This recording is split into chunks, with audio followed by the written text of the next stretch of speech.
What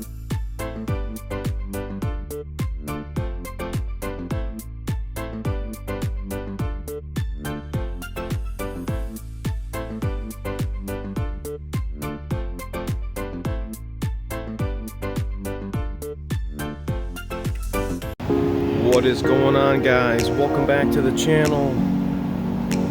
Best truck on the planet right there, baby. Want to give a special thanks to our veterans out there who have made the ultimate sacrifice for all of us.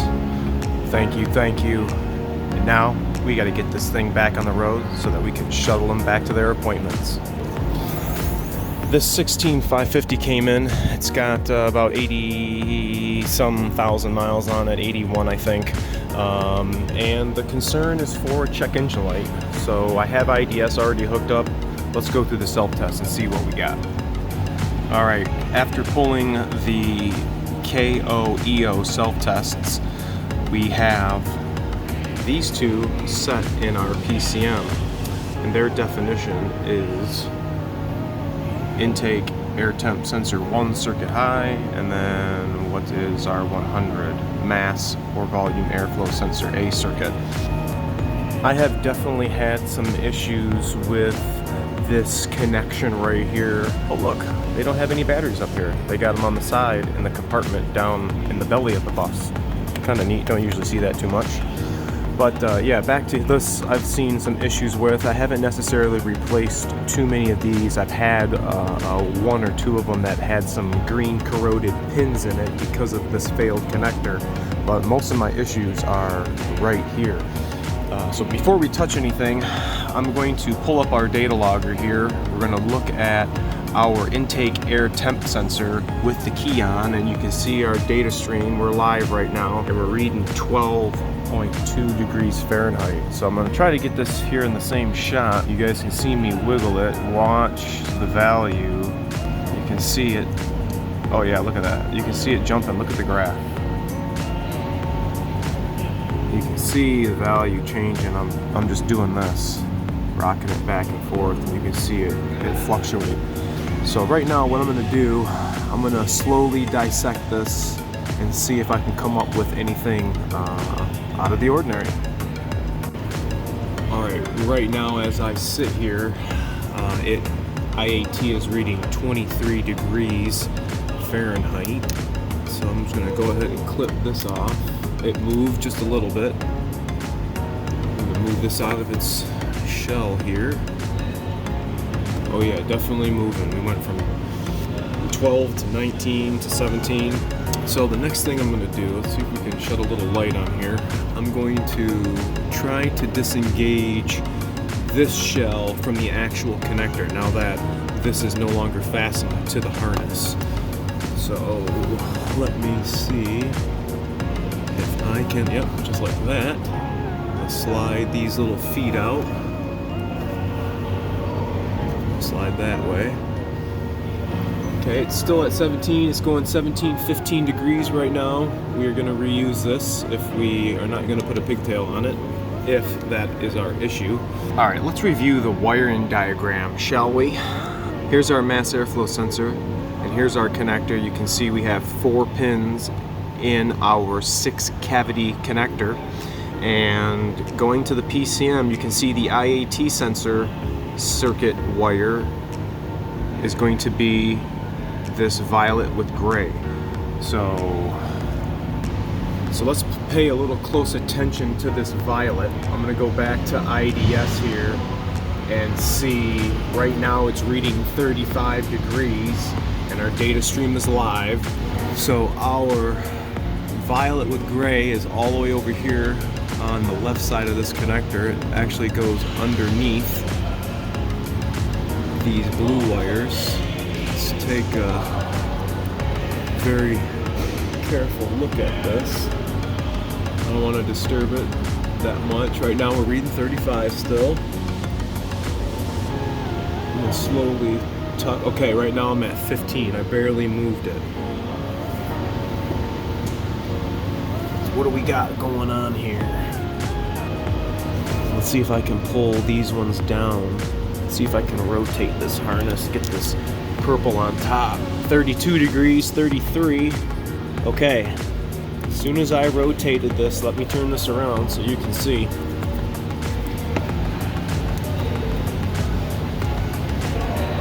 As soon as I rotated this around, you guys can see what we have right there on that purple one. Look at that. Reading 35.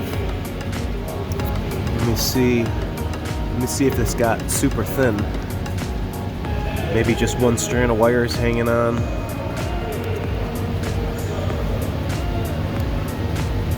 Nope, it didn't bust. Right now, okay, right now we're at -13. It's gotta be super thin. Let's see if we can just pop it out. No, she's in there. Definitely chafing on the connector. I guess so far, let's see what it looks like that on the inside. This looks like it's a little cocked right here. What's this look like?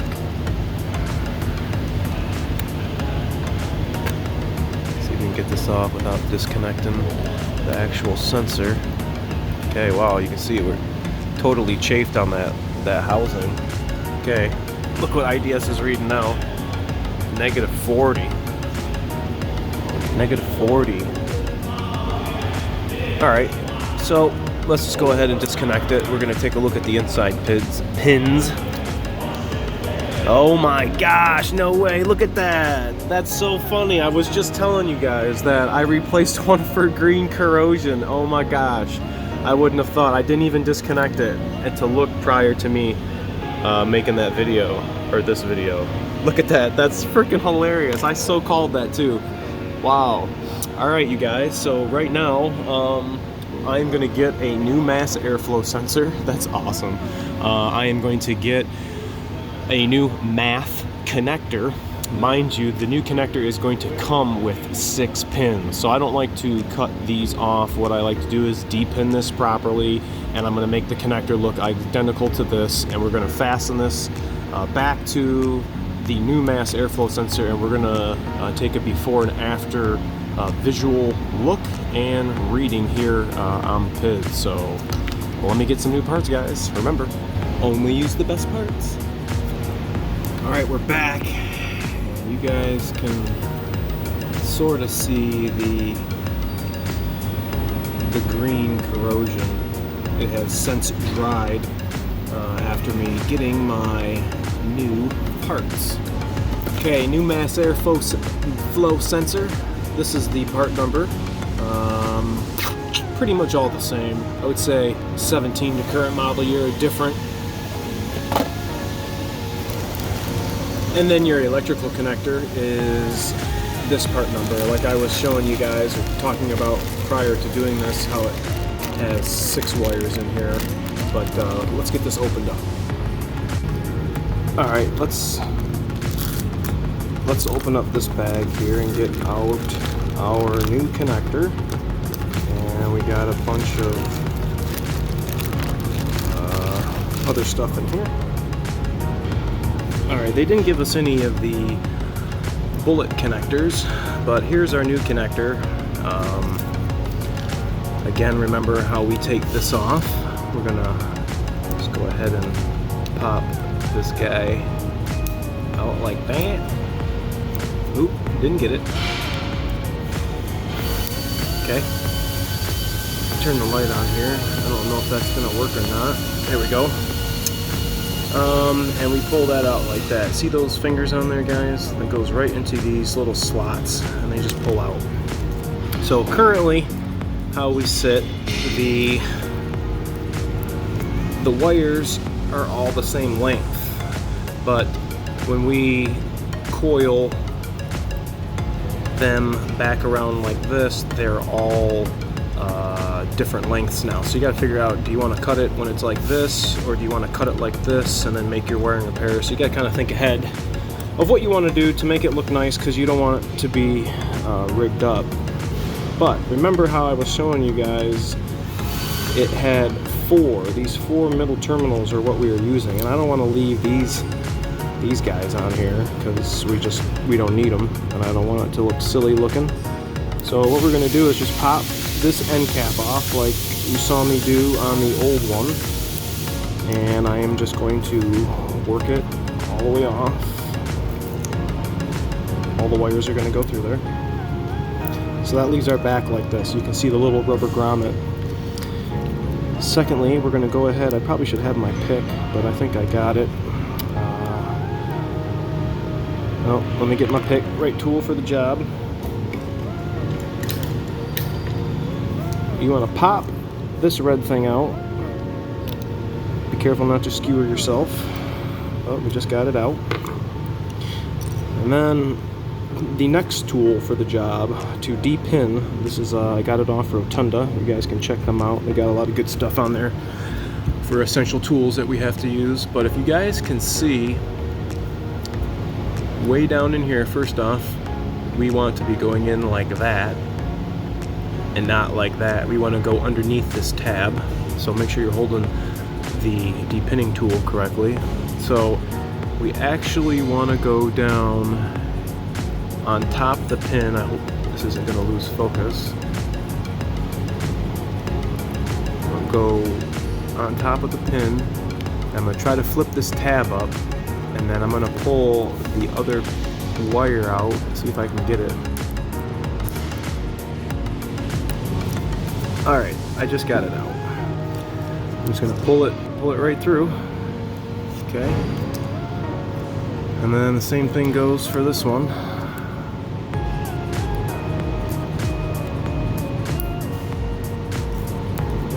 Come on, puppy. Okay, boom, got it. And pull that bad boy out. So now we have our four circuits that are going to be utilized, our 2 signal returns, and our IAT and math. So where did my little black part go? I'm going to go ahead and put it in the 4 middle holes so they pop through, and then just like taking it off, work it back on just like that. And a final piece, go ahead and put your red tab that's going to secure your pins back in, and we don't have to worry about any dummy plugs or anything for those other pins. That rubber gasket's going to stay closed, and there's no pins there in the math anyway. So now I guess let's go back to the vehicle and start tearing this out. Okay. All right, I want to bring something to your attention because I forgot to mention it while we were over there by the toolbox. So of course now somebody wants to make noise. So when this thing is sitting down here, say you want to get this connector all ready to go, I'm gonna pop this back on. Okay, well, what terminal is what? So really what I do is I mock this up. I like this to be as stock and original as I can, how it came in. I'm gonna go ahead and cut these guys right here, and I'm gonna show you what I'm gonna do. So that this harness doesn't look like that it's having a baby, I'm going to stagger each one of these wires.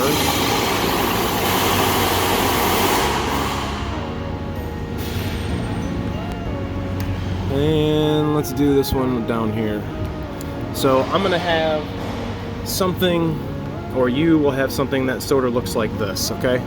So now let's go ahead and pop this back off so that we can get the proper circuits hooked up. It doesn't matter which one's what length, but if you guys care to see, this is what my new pigtail looks like. So it doesn't matter. I don't care what size, length it is right now. What I'm more concerned about is identifying the correct circuits of our old one. So I don't have to show you, I show you guys all the time. Next shot is going to be all wire, and we're going to cut this out. All right, here's our wire, and here's our old connector. So what I like to do first is I'm left-handed, so I'm going to start from the left of the connector, my left, and I'm going to first start with my yellow, and I'm actually, let me do this while I got you guys here. I'm gonna cut just a little more off of all these. I want those all the same length to start with. So my first one I'm gonna deal with, you guys can see, is going to be this guy right here. So I'm gonna strip it and crimp it. Now I went ahead and just crimped all my circuits on here because this is done. I am leaving myself this much pigtail end right there. So like I said, we're starting with the yellow. Don't be fooled. Well, actually, I forgot to mention to transfer this red locking tab over, but this is our yellow. We're gonna go hook that up right now, and bear with me here.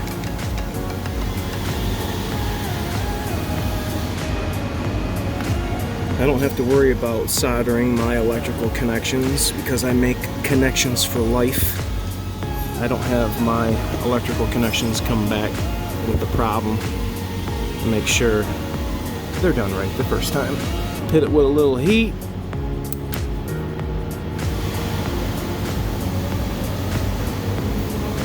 A little bit. Just so that we're not touching any wires together. We don't want any mishaps, do we? Okay, so now we're gonna move over to our blue. Looks like just solid blue, so we'll look for just our solid blue circuit, and it is this guy right here. We'll get our blue to line up nice. Okay, put our blue in. Slide our heat shrink over, and then hit it with some heat.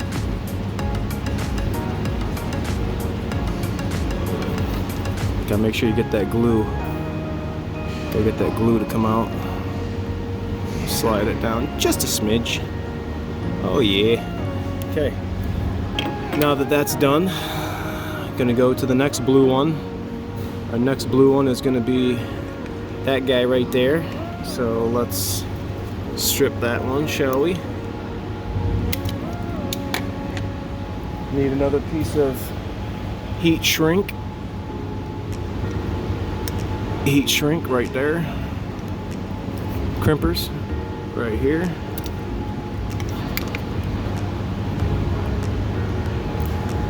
Okay. Again, let's repeat the process.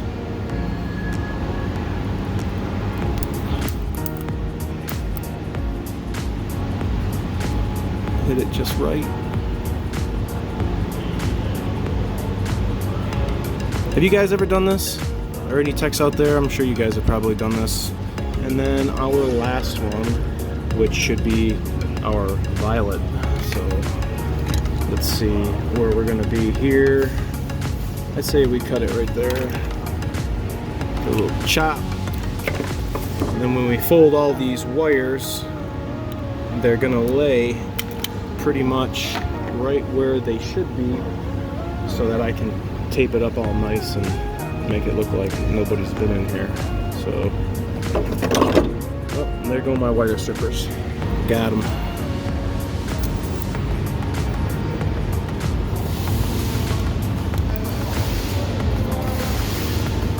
Okay. Ugh. Crimped. We're stripped. Now we're getting booty connected. I think I'm getting low on butane. I get a little refill. Okay. Okay. And don't forget, our MAF sensors have a core on it. So maybe snap a picture for your customer or what have you so that you can show them, but remember to return their parts to them so that we can provide that for the repair. And then this is the last piece here. Remember, we're going to slide this in and clip it on. And then you're gonna have some wiring that looks kind of, well, once I get it down in there, kind of like that, where they're not all bunched up, looks uniform. Get a little zip tie on there right now, a little tiny zippy, so we can be congruent here with how it came in. Come through here. And then I just want to make sure that this is fastened. All these wires are fastened so they're not tugging on the actual pins on the back of the connector. So just kind of work this bad boy around.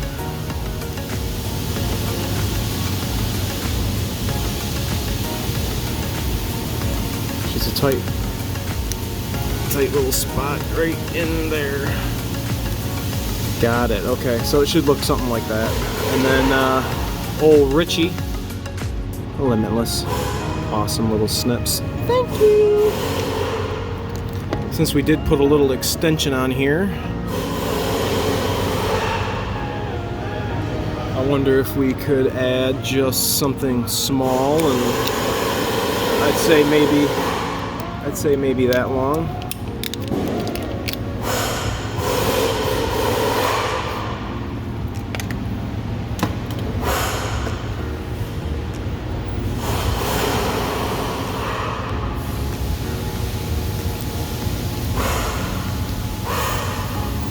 Okay, to install one of these things, I'm actually gonna start wrapping the harness first. I'll show you guys why.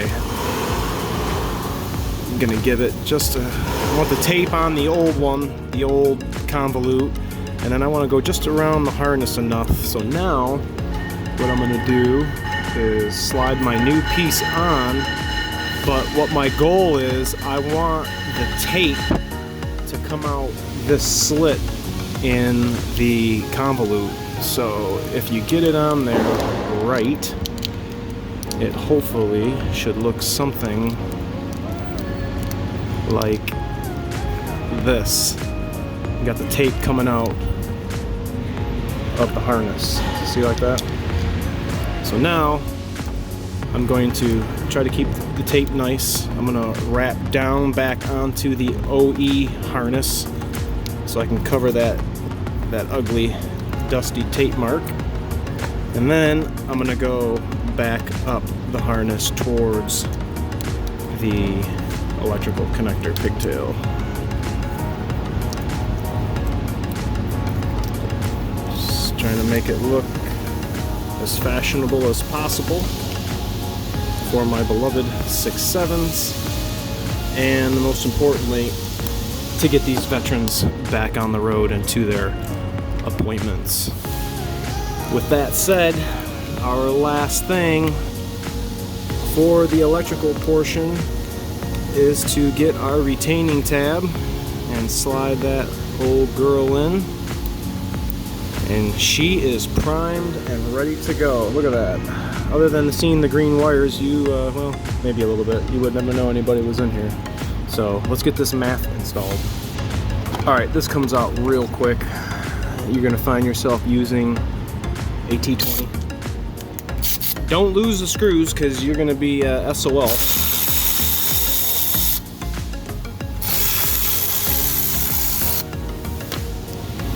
And here is our mat.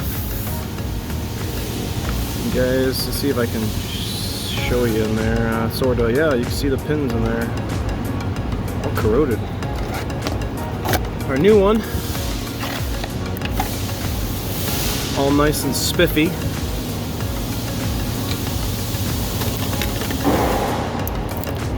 Pop these boys back in.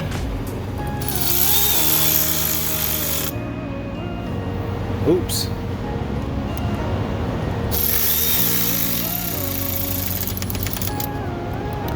And then go see your Ford dealer and get you some bomb-ass electrical grease, part number XG12, and just give yourself a little smear in there. I just want to promote good electrical connections. And that is it. Let's let's get the computer back on. Alright, let's go ahead and pick our PIDs. We're going to be looking for that IAT sensor, IAT temp 11, IAT temp volt, and we're going to view it. Remember what we were reading earlier? I'm gonna wiggle this. You guys can see we're staying steady. Look at that graph. Graph ain't moving. Alright, you guys, that concludes this repair. Make sure to like and subscribe. Let me know what you think in the comment section. If any of you guys have ever had to take their truck in to get it fixed for this concern, or if you fixed it yourself because you stumbled on it during your visual inspection like we did. Alright, thanks so much for watching, and I'll catch you guys next Friday. See ya!